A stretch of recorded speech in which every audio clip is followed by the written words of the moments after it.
If you've been struggling in your life right now with thoughts or feelings or anxiety or frustration or whatever, sadness, and you're looking to get free of it, that's what this video is for. This is going to be more of a conversational style. And the lesson is, you are not your thoughts and you are not your feelings. Said another way, your thoughts and your feelings are not a life sentence. They come and they go. And the better we get at allowing our thoughts and our feelings to just happen and not think that we are them, that the feeling we're feeling is like, oh, I am anxious. No, you're feeling anxious. You are not anxious, because you could also be happy at some point. So you're neither happy nor anxious. You're feeling those feelings in the moment, but you're neither of those feelings. And so this is why it's really good to always realize and remember that we are not our thoughts, we are not our feelings, and to understand that the more we can just allow feelings to be there, whether it's sadness, anger, frustration, shame, guilt, whatever, happiness, joy, whatever, just allow it to be there instead of attaching to it, the more freedom we have. And this is why I get everyone to at least play with meditation.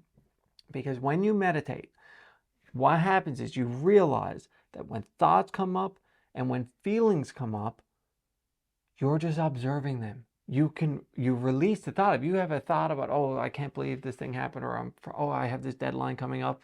When you're meditating, your job is to just see the thought, acknowledge it, and let it go. Let it just disappear. And then you get a feeling come up and you might feel uncomfortable or sad or angry or happy or whatever.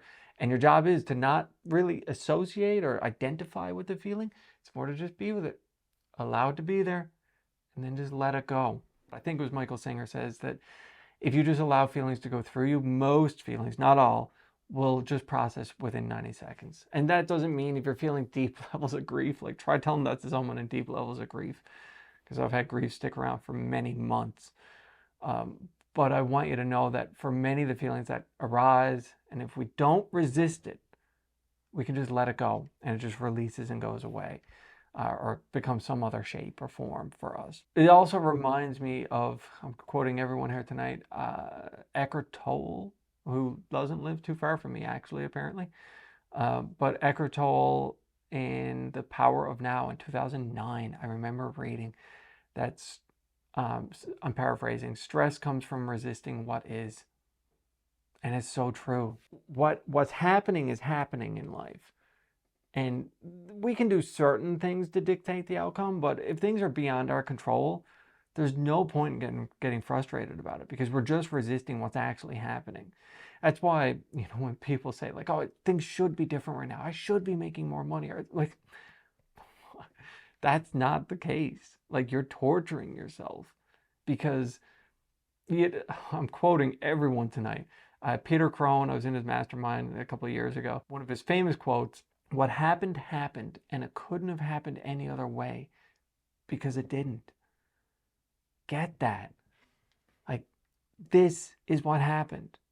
And for us to say things should be another way, no matter what you believe in, and unless you're total 1000% atheist, and no judgment if you are, but whether you believe in God, the universe, Buddha, whatever, for you to say, or me to say, like, things should be different, what we're saying is, universe, God, you got it wrong. Things are supposed to be different because I say so. And that's just not the case. Things are happening in life. The most empowering way to see things is things are happening for us, not to us. So whatever situation we're in, whatever we're dealing with, it's for our growth, it's for our healing, is to help us move forward. And again, I know there are traumas that come up and there are nuances around that. I still choose to believe that for myself. I believe that they happen, but I understand some people, they find something in, having that nuance around trauma. But I just want you to know that whatever happened, happened. We don't have to resist it. Whatever we're feeling, we can feel, and we don't have to resist it. We can just allow it.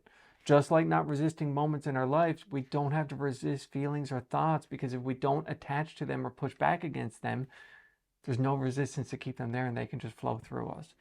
And so I just want to remind you that you are not your thoughts, you are not your feelings. They are not a life sentence to you. It's to understand that there will be times, no matter how awake you are, No matter how many times you've meditated, there will come points that you have forgotten that you are not your thoughts and you're not your feelings. And then you can remember to come back home to yourself. You're the observer of it, and you can just allow it to pass. And this doesn't always get rid of all the feelings, but it certainly helps release a lot of them. The letting go process as well, from the book Letting Go by David Hawkins. I'm going to come out with a video very, very soon about letting go and the process of it, because I've sent enough of my clients and friends voice notes giving the steps to letting go that I should definitely make a video about it, and then I could reference it right here, right now. But the book, really good book. In my opinion, he could have done a better job at telling you the process of it. But there are videos on YouTube, and I'm going to come out with a video soon. And just understand, just don't resist it. Don't identify with your thoughts and your feelings. Just allow them to go through you. And the more you do that, the more freedom you have from it. And the more you can go at life from a place of almost like neutrality, just being who you want to be and not letting your feelings have such power over us, and our thoughts having so much power over us. And that's it. I hope you enjoyed the video.